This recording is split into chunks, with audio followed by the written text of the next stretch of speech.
नमस्कार। आज हम पढ़ेंगे श्रीमद् भागवत गीता गीता प्रेस गोरखपुर अध्याय नंबर 2 श्लोक नंबर 3। आप लोग ध्यानपूर्वक सुने। संबंध कायरता आने के बाद आप क्या करें, इस जिज्ञासा को दूर करने के लिए भगवान कहते हैं, पिता कुंती के पुत्र होने से अर्जुन का एक नाम पार्थ भी है। पार्थ संबोधन भगवान की अर्जुन के साथ प्रियता और घनिष्ठता का द्योतक है। गीता में भगवान ने 38 बार पार्थ संबोधन का प्रयोग किया था। अर्जुन के अन्य सभी संबोधन को अपेक्षा पार्थ संबोधन का प्रयोग अधिक हुआ है। इसके बाद सबसे अधिक प्रयोग कोतेय संबोधन का हुआ है, जिसकी आवृत्ति कुल 24 बार हुई है। भगवान को अर्जुन से जब कोई विशेष बात कहनी होती है या कोई आश्वासन देना होता है या उनके प्रति भगवान का विशेष रूप से प्रेम उभरता है, तो भगवान उन्हें पार्थ कहकर पुकारते हैं। इस संबोधन के प्रयोग से मानो वे स्मरण कराते हैं कि तुम मेरी बुआ पिता कुंती के लड़के तो हो ही, साथ ही साथ मेरे प्यारे भक्तों और सखा भी हो। अंत मैं तुम्हें विशेष गोपनीय बात बताता हूँ और जो कुछ भी कहता हूँ सत्य तथा केवल तुम्हारे हित के लिए कहता हूँ। व्याख्या।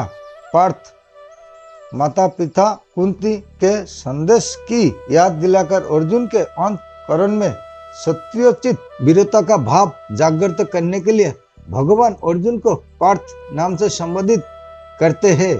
तात्पर्य है कि अपने में कायरता लाकर तुम्हें माता की आज्ञा का उल्लंघन नहीं करना चाहिए। अर्जुन कायरता के कारण युद्ध करने में अधर्म और युद्ध न करने में धर्म मान रहे थे। अंत अर्जुन को चेताने के लिए भगवान कहते हैं कि युद्ध ना करना धर्म की बात नहीं है, यह तो नपुंसकता हिजड़ापन है। इसलिए तुम इस नपुंसकता को छोड़ दो। तुम्हारे में यह हिजड़ापन नहीं आना चाहिए। हाँ, क्योंकि तुम कुंती जैसी वीर क्षत्रानी माता के पुत्र हो और स्वयं भी शूरवीर हो। तात्पर्य है कि जन्म से और अपनी प्रकृति से भी यह नपुंसकता तुम्हारे में सर्वथा अनुचित है। परतप तुम स्वयं परतप हो, अर्थात शत्रुओं को तपाने वाले भगाने वाले हो। तो क्या तुम इस समय युद्ध से विमुख होकर अपने शत्रुओं को हर्षित करोगे? यह क्षुद्रम पद के दो अर्थ होते हैं। एक, यह हृदय की दुर्बलता तुच्छता को प्राप्त करने वाली है, अर्थात मुक्ति स्वर्ग अथवा कीर्ति को देने वाली नहीं है। अगर तुम इस तुच्छता का त्याग नहीं करोगे तो स्वयं तुच्छ हो जाओगे। और दूसरा, यह हृदय की दुर्बलता तुच्छ चीज है। तुम्हारे जैसे शूरवीर के लिए ऐसी तुच्छ चीज का त्याग करना कोई कठिन काम नहीं है। तुम जो ऐसा मानते हो कि मैं धर्मात्मा हूँ और युद्ध रूपी पाप नहीं करना चाहता, तो यह तुम्हारे हृदय की दुर्बलता है, कमजोरी है। इसका त्याग करके तुम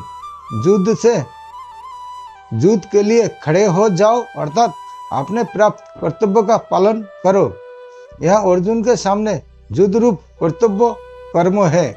इसलिए भगवान कहते हैं कि उठो, खड़े हो जाओ और युद्ध रूप कर्तव्य का पालन करो। भगवान के मन में अर्जुन के कर्तव्य के विषय में जरा सा भी संदेह नहीं है। वे जानते हैं कि सभी दृष्टियों से अर्जुन के लिए युद्ध करना ही कर्तव्य है। अंत अर्जुन की थोती युक्तियों की परवाह न करके उनको अपने कर्तव्य का पालन करने के लिए चट आज्ञा देते हैं कि पूरी तैयारी के साथ युद्ध करने के लिए खड़े हो जाओ परिशिष्ट भाव। इस बात का विस्तार भगवान ने आगे 31वें से 38वें श्लोक तक किया है। नमस्कार, आज के लिए यहाँ तक है।